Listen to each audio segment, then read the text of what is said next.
Well, hello, Rebel fans. We are here for our midweek post-road game session that we typically have on our Sports Live channel to recognize our players of the game from last Friday's road game and to talk to Coach Allen about this week's game. This week, we have a sophomore at number 74, Ryan Smith, who was selected as our play of the game. If y'all remember Friday night, it was 28-13.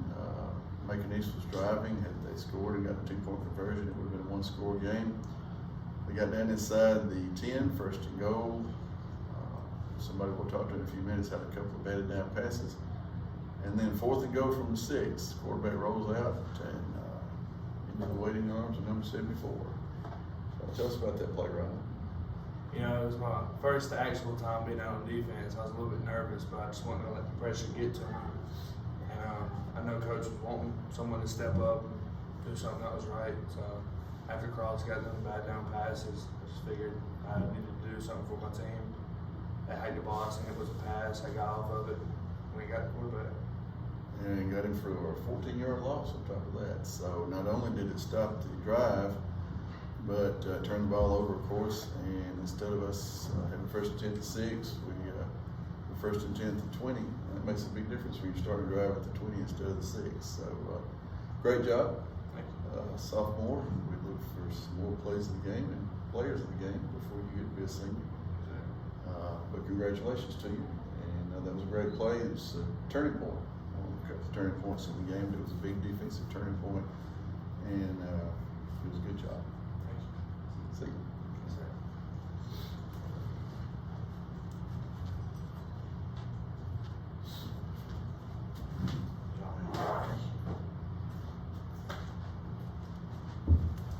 Number 13 in disguise as number 59. Our offensive player of the game, Jordan Bidbrook. Jordan, as I watched Friday night's game, I almost felt like I was back in Luverne, Alabama.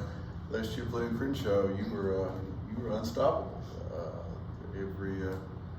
Everybody that tried to tackle you found out that wasn't the easiest thing in the world to do, and you had 266 yards. 266 yards. So.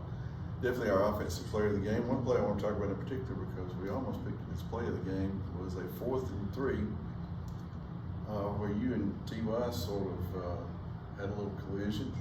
And then lo and behold, you look up and there you go for a touchdown.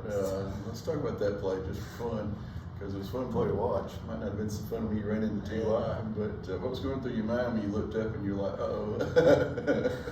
It was supposed to be a run to the right, but as soon as I hiked it, I tried to do a little shuffle, and me and T.Y. just ran into each other. Then I just saw the outside, so I just took it. You went, I believe it was 57 yards.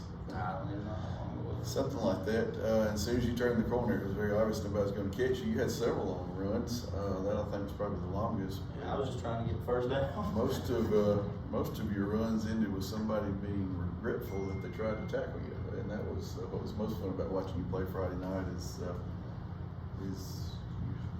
left the number 13 tattooed on a few people's foreheads. I never played football, so this is a curious question just for me and others that might be wondering, but what is it about some nights where it's just like everything comes together like that? I mean, is there any way that you're able to tell ahead of time that's going to happen, or it just kind of starts happening and you want to keep getting fed? That's it. It just starts happening. I just tell Coach I want to go. Yeah. I'm feeling it, Coach. So. Well, that became pretty evident pretty quick that you were feeling on offense. And how close are you to 1,000 yards for the season? You know? I think I'm like somewhere between 800 and 1,000. I think I'm somewhere right now. Well, we've got a couple of games left, so hopefully we can get you 1,000 yards for your senior year.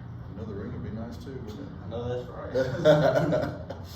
Well, congratulations to number 13, senior Jordan Bidbrook, our offensive player of the game, 266 yards. He was also right for the Oak-Lake-Arwin News player of the game. I was just trying to check to see if you got that, did you? I did. I had an interview today. Good deal. Our Oak-Lake-Arwin News player of the game too. So see, Chester and I and the Oak-Lake-Arwin News, we recognize talent when we see it. Yes, sir. I appreciate it. All right. Well, we'll see what you can do Friday night, I guess. Yes, sir. See you then.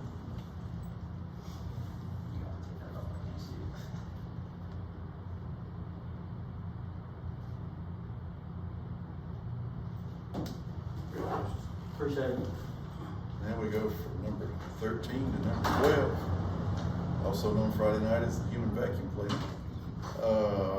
Because the batted down passes, I can remember 3. Was it 3, 4? Yeah, it was 4. 4. It's just when I tipped, he still caught it, but I still got it down. Tried to. Still altered the trajectory, huh? Yes, sir. And then we were talking earlier with Ryan, they had first and goal inside the 10. And 2 times in a row he tried to throw over you. That didn't work out too well for him, did it? No, sir. You should. Right when he hiked the ball, I saw his eyes pop up, and I knew it was either the slant or the flat.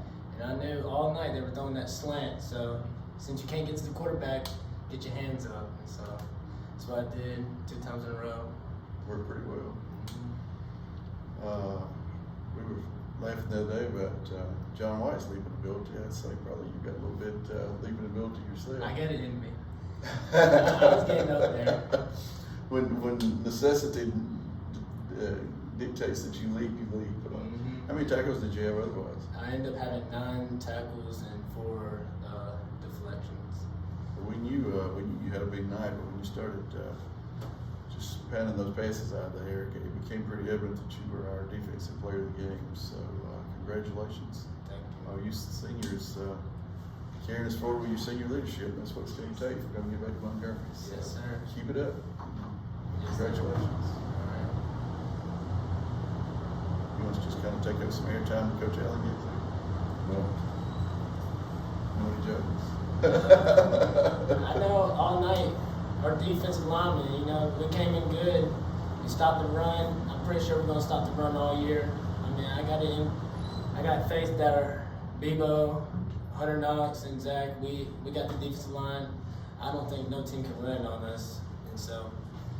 And our defensive backs, I mean, they do good. They do pretty good. We gotta work on some stuff. I mean, the whole defense has to work on stuff. So we'll be good. They had 3 touchdowns.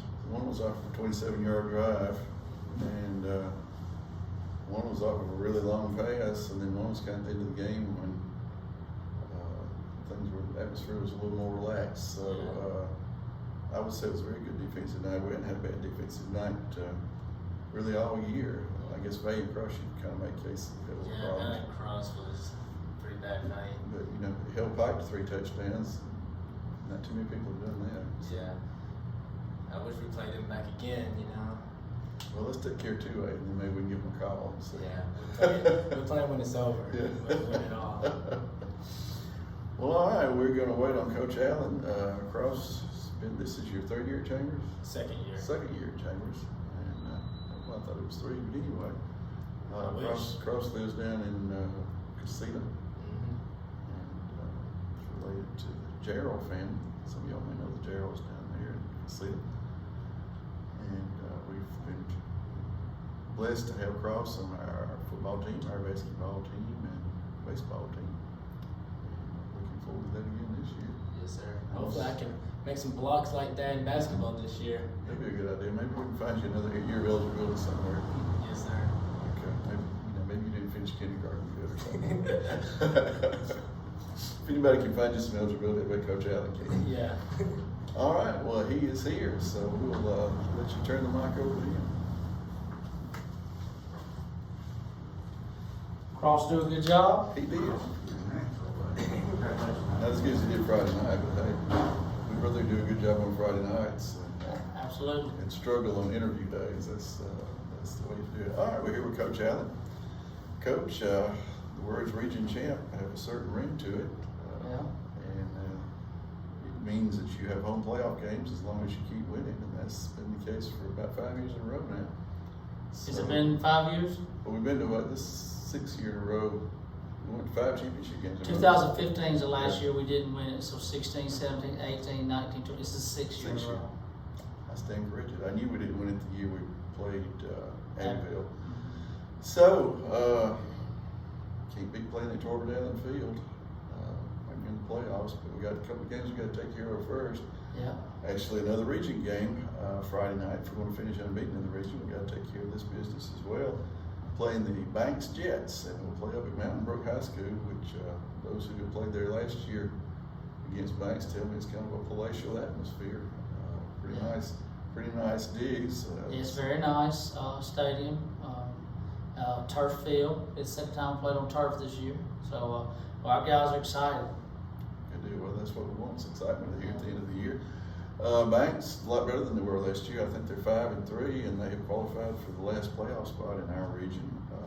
Looking at the standings, there's really no way for them to move up or down, and we're sitting where we can't move up or down either. But it would still be difficult to tell either team that this game didn't mean anything, because it's a football game, it's a region game, and if you're going to play ball, you got to play everybody on your schedule. So, What do you know about Banks, other than the fact that they're about 4 games better this year?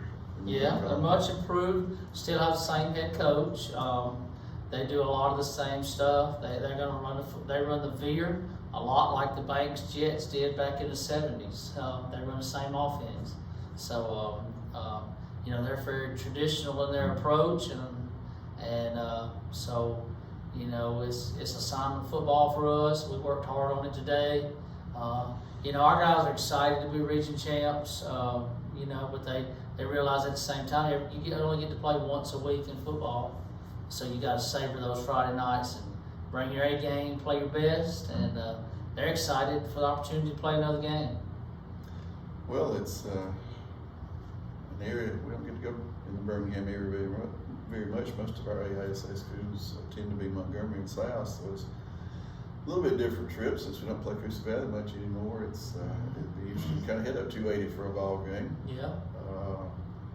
As you said, you mentioned the Banks Jets back in the 60s. They were a big school in the Birmingham area back in the good old days. There's even a movie about Banks and Woodlawn playing a memorable football game, but this is not the same Banks. This is Banks Academy, not Banks High School, but they are the Jets, and they are sort of using the old Banks High School, which doesn't exist anymore, as kind of a pattern for building their program and building their school and their student body and their athletics.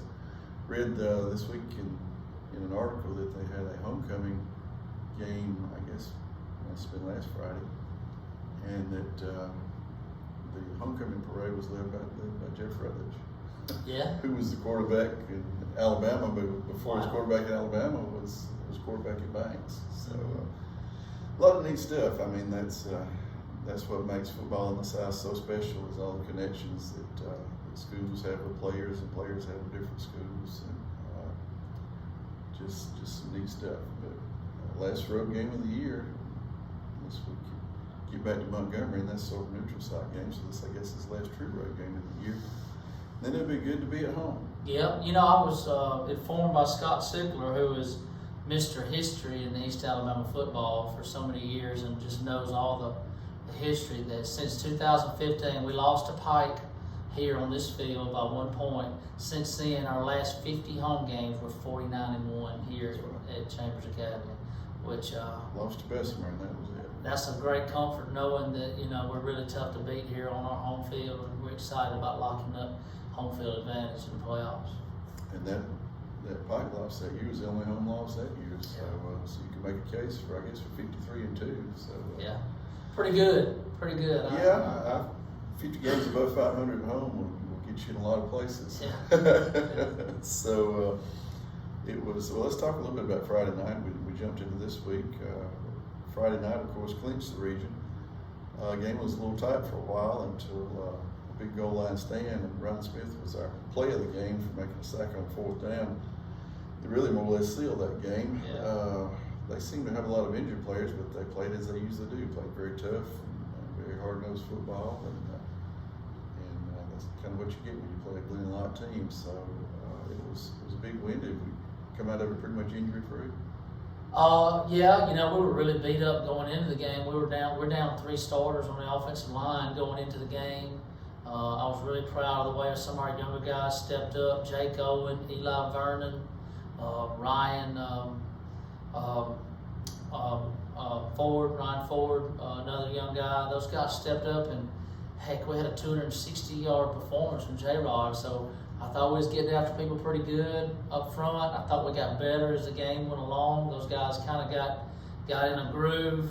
And really, the difference in the game was we were able to run the ball very effectively, and they weren't able to run the ball at all. And we made those guys one-dimensional. I thought that was the difference in the game. A little disappointed with the turnovers in the first half. I think we left a touchdown, maybe 2 on the board because of turnovers, and then we had the interception in the second half. And 3 turnovers, that's very uncharacteristic of our team. And you know, we can't have those kind of performances going down the stretch, and our guys know that.